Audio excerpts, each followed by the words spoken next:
Olá, eu sou Cristiane Bendo, sou professora do Departamento de Saúde Bucal da Criança e do Adolescente da Faculdade de Odontologia da UFMG e sou coordenadora e professora dessa disciplina de Anatomia Dental. Então, essa vai ser a nossa primeira videoaula introdutória da disciplina de Anatomia Dental. Nesta primeira unidade da disciplina, nós vamos ter duas videoaulas. A primeira, que é essa aqui, que é de introdução à anatomia dental.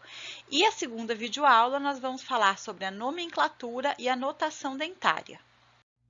Bom, os dentes humanos, eles são órgãos mineralizados, duros e resistentes, de coloração branco-amarelados, são implantados nos ossos alveolares da maxila, que é a arcada superior, e mandíbula, a arcada inferior, e são dispostos um ao lado do outro, formando os arcos dentais, então, superior e inferior. E por que eu devo conhecer a anatomia dos dentes, tecidos e permanentes? Bom, qualquer restauração que eu vá fazer, eu preciso conhecer a anatomia para que eu possa, então, devolver a esse dente, reconstruir essa coroa dental de uma forma adequada.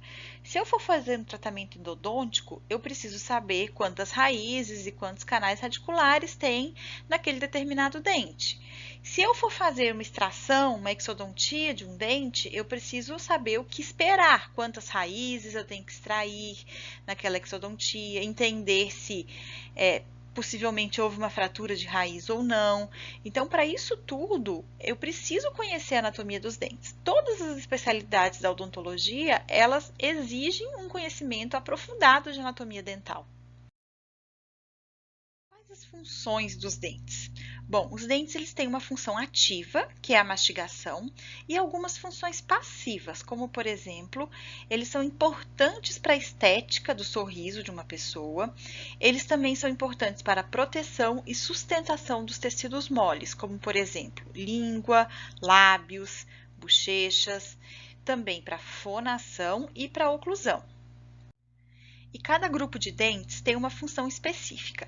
Então, os incisivos superiores e inferiores, eles têm a função de preensão, que é apreender os alimentos, e de incisão, que é o ato de cortar os alimentos em fragmentos menores.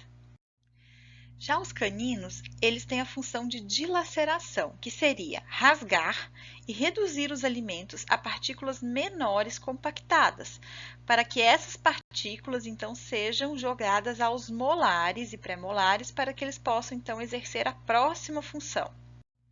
E, então, a função de pré-molares e molares é exercer a trituração, que nada mais é do que moer os alimentos em partículas ainda menores, que são umedecidas, então, pela saliva para formar o bolo alimentar, que, então, será deglutido.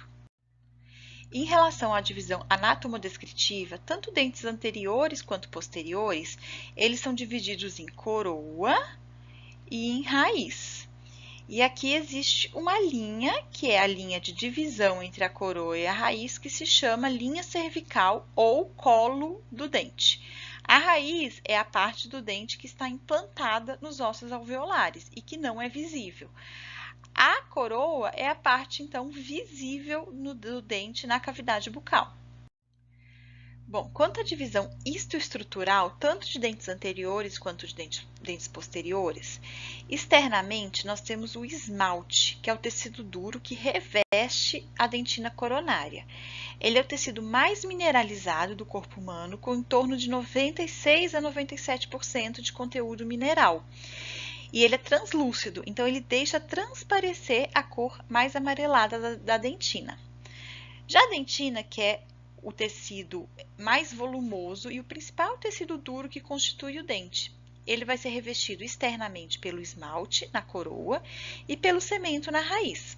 E no seu interior, então, a dentina tem a cavidade pulpar, que é onde se localiza, então, o tecido pulpar.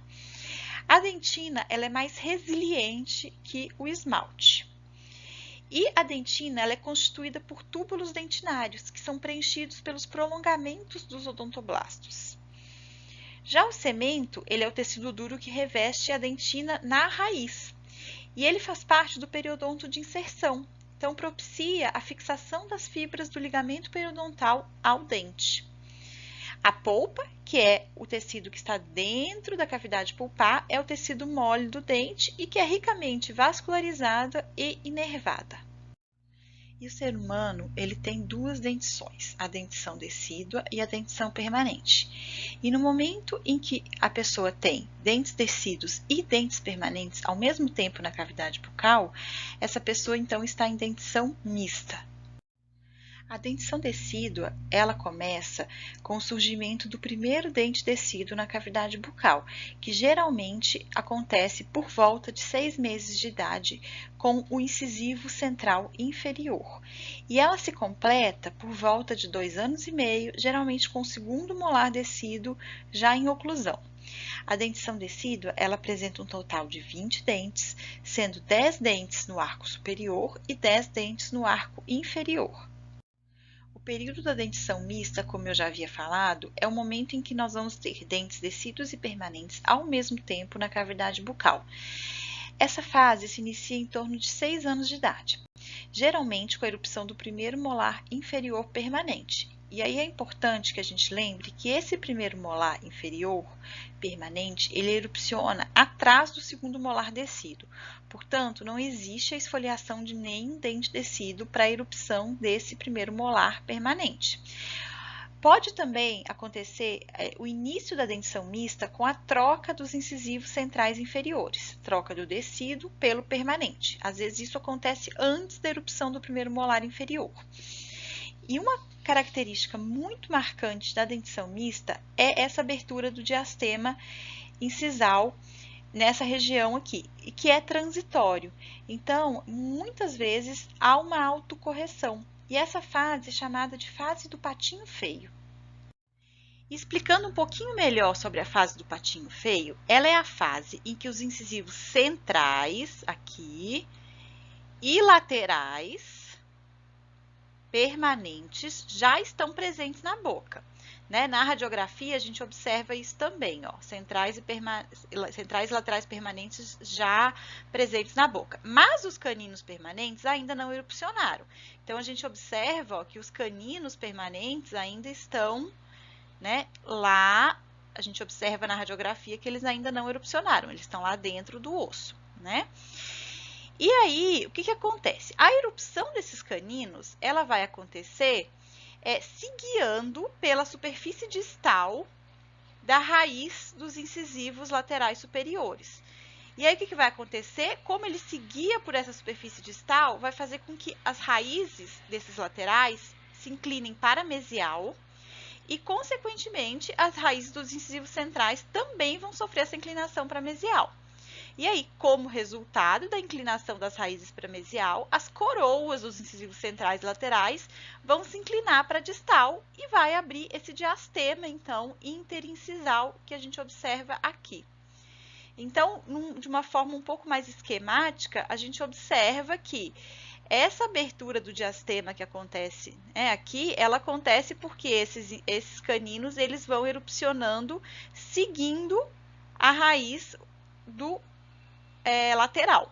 Então, quando ele bate aqui, ele faz com que abra esse espaço aqui no meio, tá?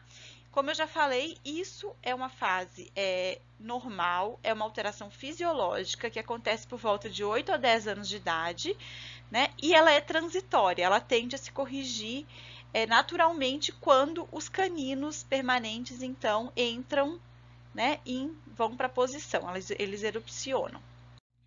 Já o período da dentição permanente, ele se inicia em torno de 12 anos de idade e se completa por volta de 18 a 21 anos com a erupção dos terceiros molares, conhecidos como dentes do siso. Apresenta um total de 32 dentes, sendo 16 no arco superior e 16 no arco inferior.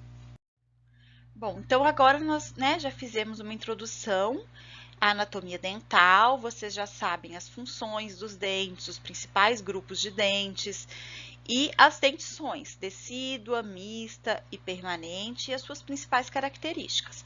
Na próxima videoaula dessa unidade 1 ainda, nós vamos conversar sobre a nomenclatura dos dentes e a notação dentária, que são os números correspondentes a cada dente, tanto permanentes quanto decíduos. Até lá!